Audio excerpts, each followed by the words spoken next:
So let's start with the mouth now.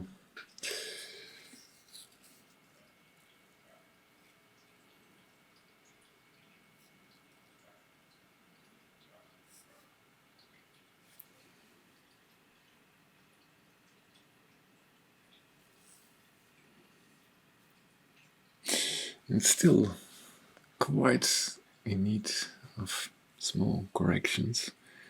So that's what I'm going to do first.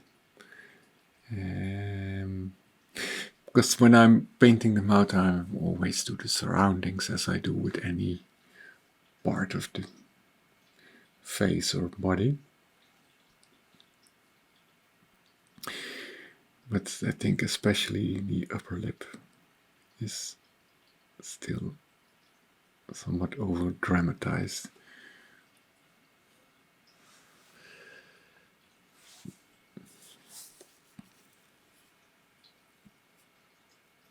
So I think it's wise to use a warm color to go around it.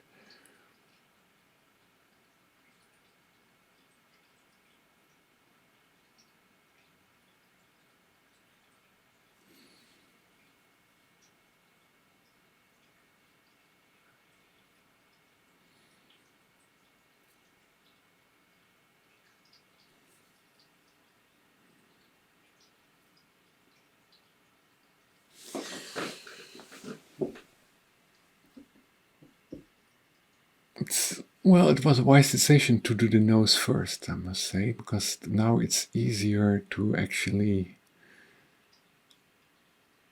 see what the mouth needs, because it's so unfinished when compared to the surroundings.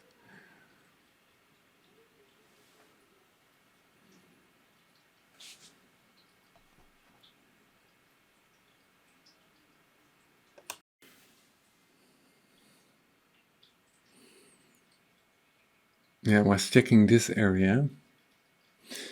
It's I don't know what the name is to be exact, but you can tell she has this kind of dent in her chin, as some people have.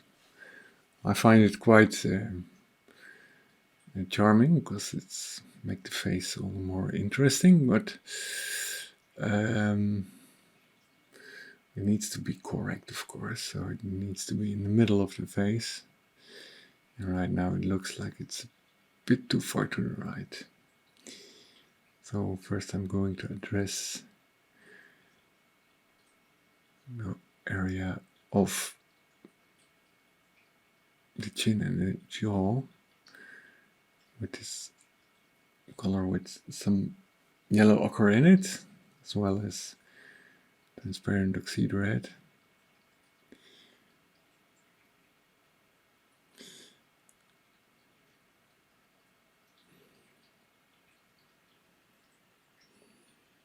Yeah, and when I see it, I correct it.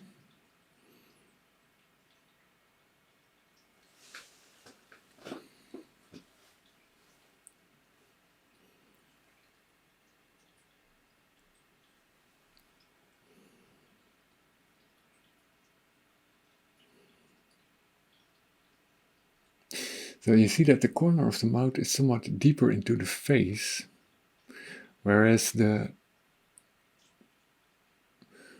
rest of the mouth stands out a bit. It's a bit more towards the front, especially the upper lip is in most conditions is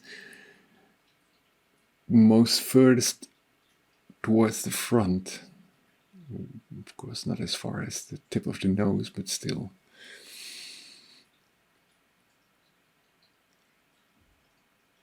So I'm going to add some extra red.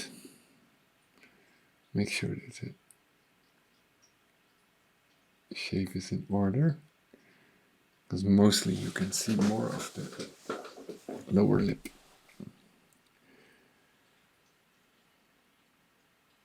Well, it also depends on the angle in which you're looking. If you're looking up on someone, it might be that the upper lip is bigger, but mostly it's the lower. So therefore, I'll be needing cadmium, but not too much, you know. The lip is the lower lip is made of two parts, two cushions, so to say. You can divide them into half, more or less, over the middle. Also, some say that there are three parts, but in this case, it's not easy to tell. When you have the upper lip, it's you have the left wing, and then you have the middle part, which has more or less this crease in the middle, and then you have the right part, so there is some symmetry in it, of course.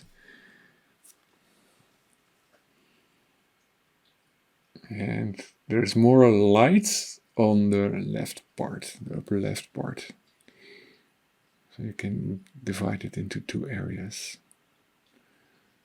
I'm mixing more white into the warm red mixture.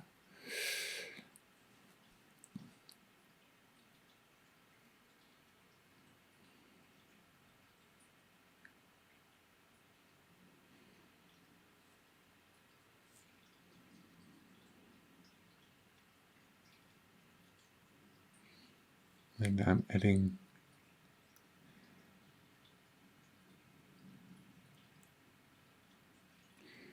also some light on the lower lip.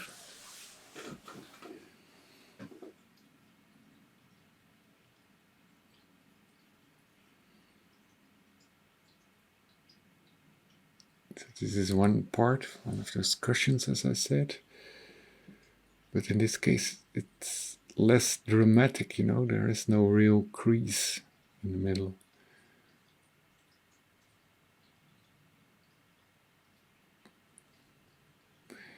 So the left part is somewhat lighter than the right, but not too much, because there's also falling light on the right. But then again, the far right is darker, there's shadow falling on it.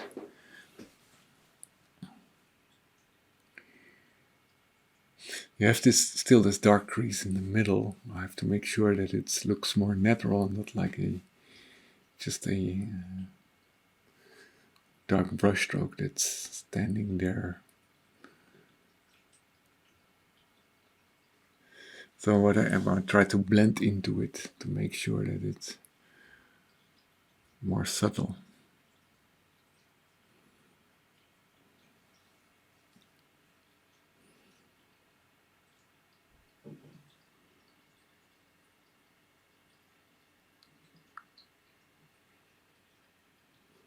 So when it comes to the highlights, I'm using pure white, of course, because it mixes in anyway. You can see that the lip is quite glossy.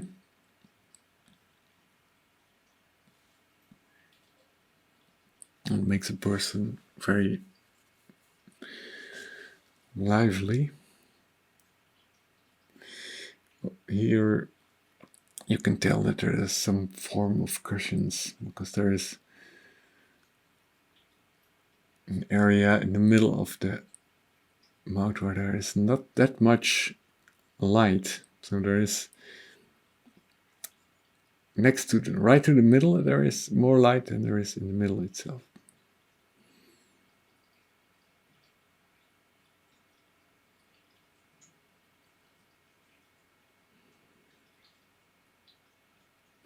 Highlights, of course, I mostly do without any medium or anything. It's just pure paint.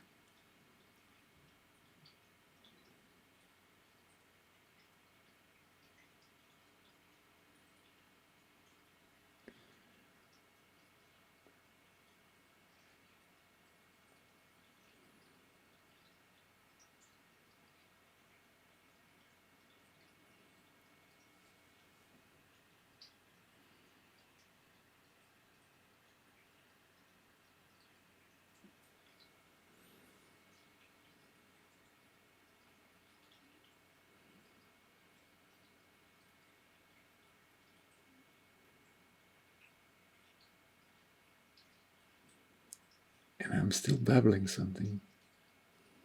talking gibberish, I'm not sure.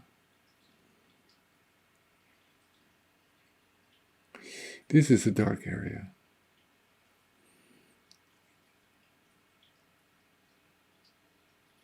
Sometimes a painting resembles 3D construction. You need to make sure that the face has the right shape, and it all comes with light and darkness and shadow and how the structure of the different textures come together.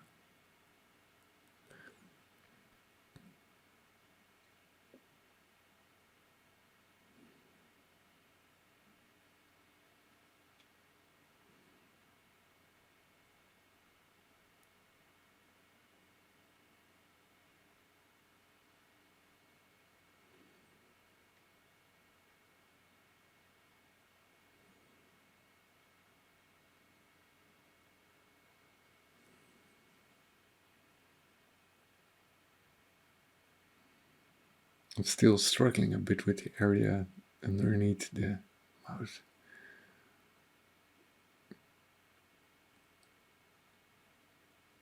Also over here we need some more darkness.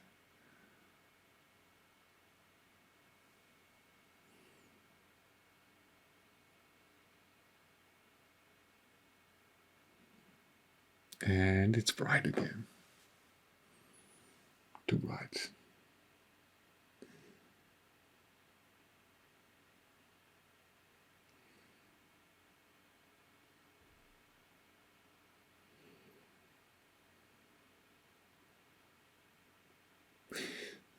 I can tell you that every now and then I work on the filter to make sure the shape is right.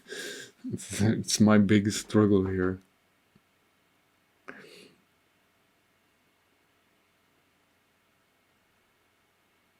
Every painting has one major struggle, something that's really taking a lot of effort.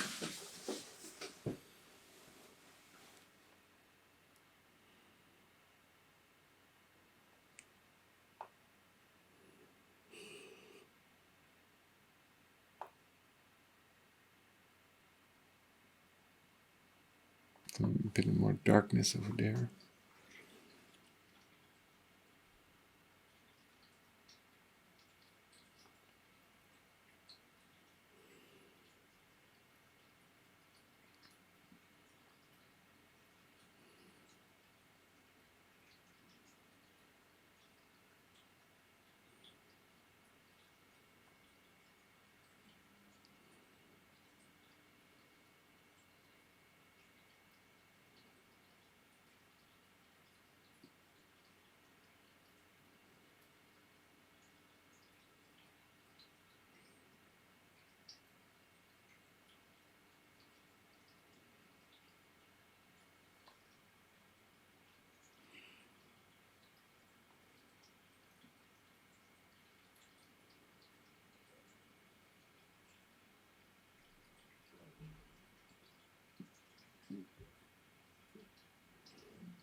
Let's make it darker again. So every now and then I do check the color if it's right. So I take lots of sienna. It shouldn't be too dark, but if I'm blending it, it will be fine.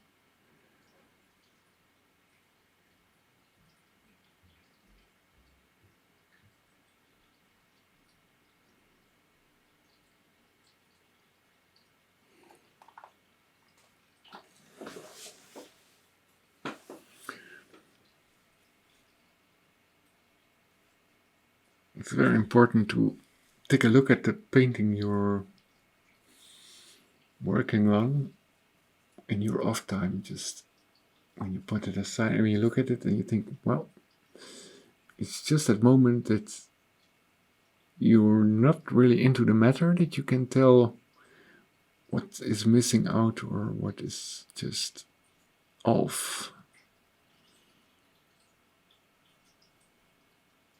Yeah, now I'm trying to make this difference between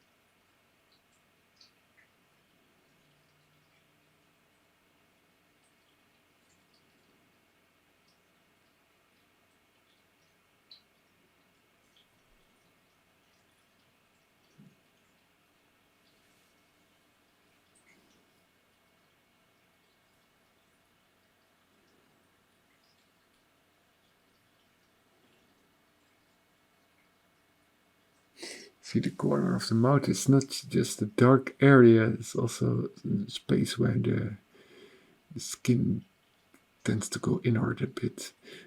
Just don't make it like some kind of subtle gradients towards a dark dot or anything. Make sure that the correct shape is in order. So you have the skin next to the mouth, which is somewhat thicker than the one underneath and on top of it. So what you can tell is that it pushes it a bit inward.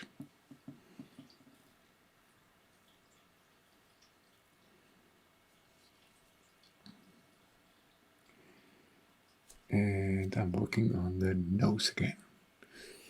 Why shouldn't I? I'm explaining about the mouth and I'm working on other parts. Yeah, that's me. Sorry about it.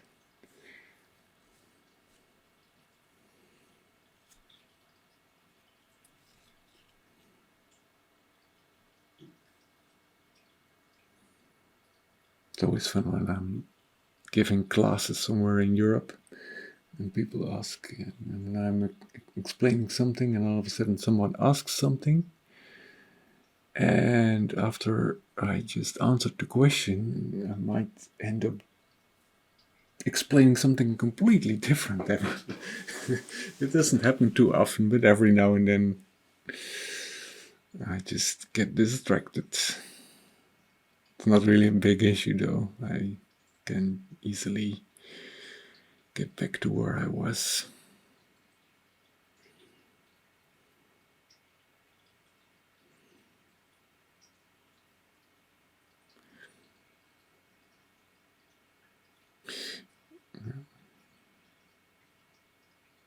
But those small corrections I do every now and then, they are just as important as the rest of everything. I tell half of the time I'm just correcting. So next up I will be talking about the eyes, and hopefully you will still be watching.